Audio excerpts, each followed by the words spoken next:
কইছিলাম না ইরানকে আমেরিকা ইসরায়েল একসাথে মিলে হারাইতে পারবে না, পারিছে? পারে নাই। এখন নাকে খত দিয়ে আমেরিকা ইসলামাবাদে গিয়া শান্তি আলোচনা চালাইতেছে। কিন্তু প্রশ্ন হইতেছে, কেন আমেরিকা ইসরায়েল পারলো না একসাথে ইরানকে হারাইতে? ইরানকে অজেও আগে কি কেউ ইরানকে আক্রমণ করে নাই, হারানোর চেষ্টা করে নাই? করছে, কিন্তু ইরানকে হারাইতে পারে নাই। এমনকি জয় কইরাও হারাইতে পারে নাই। এই ইরানে গ্রিকরা আসছিল, আলেকজান্ডার দ্য গ্রেট তাদের রাজধানী পুরাই দিছিল, কিন্তু তাদের পদানত করতে পারেনি, ধরে রাখতে পারেনি। আরবরা আসছিল, পুরা জনগোষ্ঠীকে ইসলামে ধর্মান্তরিত করছে, কিন্তু দেশটা আরব হয়ে যায়নি। আরবরাই ইরানের রঙে রঙিন হয়ে গেছে।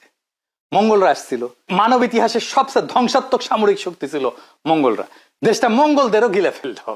ব্রিটিশরা আসছিল, তেল নিয়ন্ত্রণ করলো, ব্যাংক নিয়ন্ত্রণ করলো, বাণিজ্য পথ নিয়ন্ত্রণ করলো, কিন্তু রাজধানীতে নিজেদের পতাকা কাটতে পারলো না। রাশিয়ানরা আসছিল, অপমানজনক চুক্তি করাইলো, ভূমি কেড়ে নিল, কিন্তু উপনিবেশ বানাইতে পারলো না। ইতিহাসে প্রত্যেকটা বড় সাম্রাজ্য এই দেশটাকে দখল করতে চাইছে, কেউ পারে নাই। তাহলে প্রশ্ন হইতেছে, কেন পারে নাই?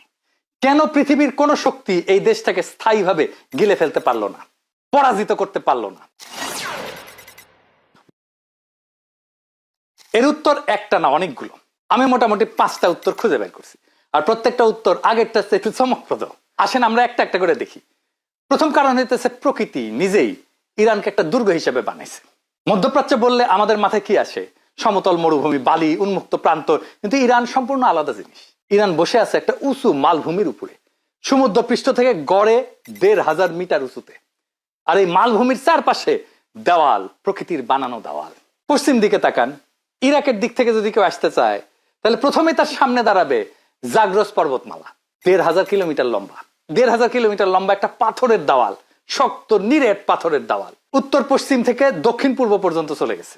এগুলো ছোটখাটো পাহাড় না, চূড়াগুলা নিয়মিত 3000 মিটার ছাড়ায় যায়। আর একটা রেঞ্জ পার করলেই শেষ হয় না, পেছনে আর একটা, তার পেছনে আর একটা, শিরার পর শিরা, উপত্যকার পর উপত্যকা। একটা সেনাবাহিনী যদি ভাবেছে একটা পাহাড় পার করলাম, সমতল পাবো, পাহাড়ের মাথায় উঠে দেখে সামনে আর একটা পাহাড়, হাজার হাজার গাড়ি, রসদ, সৈন্য, সব সরু গিরিপথ দিয়ে একটা একটা করে যাইতে হইতেছে। আর এই গিরিপথ গুলোই হলো চোক পয়েন্ট, মানে গলা টিপে ধরবে। ইরানিরা ঠিকই জানে শত্রু কোন দিকে আসতেছে। পাহাড়কে যুদ্ধ করতে হয় না, পাহাড় আক্রমণকারীকে শুধু ধীর করে দেয়, তার পথ চলাকে ধীর করে দেয়, ক্লান্ত করে দেয়, যুদ্ধকে ব্যয়বহুল করে দেয়। এবার উত্তরে তাকান, ইরানের উত্তর ধার বরাবর চলে গেছে আলবোর্স পর্বতমালা, কাস্পিয়ান সাগর আর ভেতরের মরুভূমির মধ্যে একটা প্রাকৃতিক দেওয়াল। এই পর্বতমালার মধ্যে একটা চূড়া আছে, তার নাম হচ্ছে দামাভান্ত, একটা ঘুমন্ত আগ্নেয়গিরি। উচ্চতা হইতেছে 5610 মিটার।